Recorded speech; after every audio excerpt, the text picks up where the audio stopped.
শামীম আহনাফ আপনি লিখেছেন আসছে 31st নাইট, সে বিষয়ে আমাদের করণীয় কি এবং আমরা কিভাবে এই অনাচার থেকে রক্ষা পাব?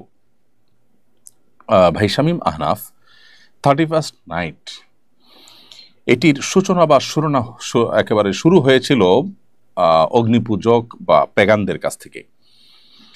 ইরান থেকে এটি শুরু এবং তখনকার অগ্নিপূজকরা নাইরোজ বা নওরোজ নামে নতুন দিন, বছরের প্রথম দিন নামে তারা উৎসব করত। বছরের প্রথম দিন, প্রথম মুহূর্তকে উৎসব করার মধ্য দিয়ে কাটালে সারা বছর ভালো থাকা যায়, এরকম বিশ্বাস তারা ধারণ করত, লালন করত। দুঃখজনক হলেও সত্য যে আধুনিক পৃথিবীতে বিজ্ঞান মনস্ক দাবিদার মানুষেরা সেই কাজটাই এখন করছেন। অর্থাৎ বছরের প্রথম প্রহরকে তারা আনন্দ ফুর্তি করে, হাসি তামাশা করে, চিৎকার চেঁচামেচি করে, বিনোদনের মাধ্যমে তারা এটাকে কাটাবার চেষ্টা করেন। কেন? তারা আশা করেন যে এর মাধ্যমে তারা সারা বছর হয়তো ভালো থাকতে পারবেন। অনেকে অবশ্য আজকাল এই উদযাপন কেন করেন সে উদ্দেশ্যও জানেন না, সেটা তো আরও ভয়াবহ ব্যাপার। অর্থাৎ কেন যে এই হৈহুল্লোড় করছেন, কেন যে আনন্দ করছেন, সেটার কারণ পর্যন্ত জানা নেই। কারণ হলো আপনি আনন্দ করছেন, বিনোদন করছেন কেন? কারণ বছরের প্রথম প্রহর শুরু হয়েছে। তো এটি যদি আপনার আনন্দের কারণ হয়, কি কারণে আনন্দের কারণ? মানে নতুন কিছু আসছে সেজন্য? তাই যদি হয়, তার নতুন ভোর, নতুন সকালও তো আসে আপনার জীবনে, নতুন মাসও তো আসে, কই তখন তো আপনি আনন্দিত হন না। আর সবচেয়ে বড় কথা হলো, যেই মুহূর্তে একটি নতুন বছরকে আপনি আলিঙ্গন করলেন, অভ্যর্থনা জানালেন, সেটা যদি আনন্দের কারণ হয়, তো ঠিক তার আগের মুহূর্তেই তো একটি বছরের বিদায় হয়ে গেল। তো বছরের আগমন যদি, নতুন বছরের শুরু হওয়া যদি আনন্দের কারণ হয়, তাহলে বছরের সমাপ্তি কি বেদনার কারণ হবে না? তার জন্য কি আপনি বেদনাহত হয়েছেন কখনো? তো এই বিষয়টি আমাদের খুব ভালো করে রপ্ত করতে হবে, বুঝতে হবে যে এটি একটি অযৌক্তিক, হাস্যকর একটি কাজ। যারা নিজেদেরকে বিজ্ঞান মনস্ক দাবি করছেন, এই যুগে এসে তারা এই 31st নাইট উদযাপন করছেন, হৈহুল্লোড় করছেন, বছরের প্রথম প্রহরকে ভালোভাবে উদযাপন করে সারা বছর থাকার চেষ্টা করছেন, অথবা উদ্দেশ্যহীনভাবে এই ফুর্তি করছেন, সেই মানুষগুলো তাদের বিবেককে জিজ্ঞাসা করা উচিত তারা কেন এই কাজটি করছেন, এর পেছনে কি যৌক্তিকতা আছে, এর পেছনে কি তাদের সার্থকতা আছে।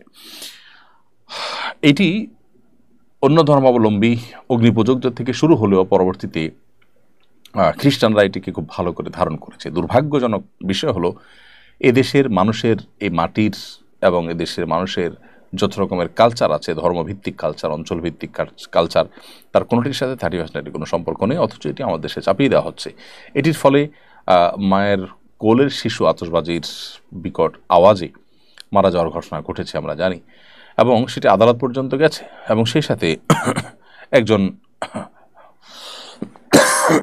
নারী উদ্যোক্তা বছর দুয়েক আগে তার সর্বস্ব পুড়ে ছাই হয়েছে আতশবাজির আগুনে। তো সেটাও আমরা জানি।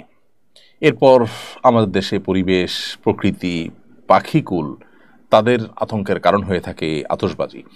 তো এই সমস্ত কারণে ইতোমধ্যে আমাদের দেশে আমরা জানি যে আতশবাজি এবং পটকা ফুটানো এটি নিষিদ্ধ হয়েছে 31st নাইট উপলক্ষে।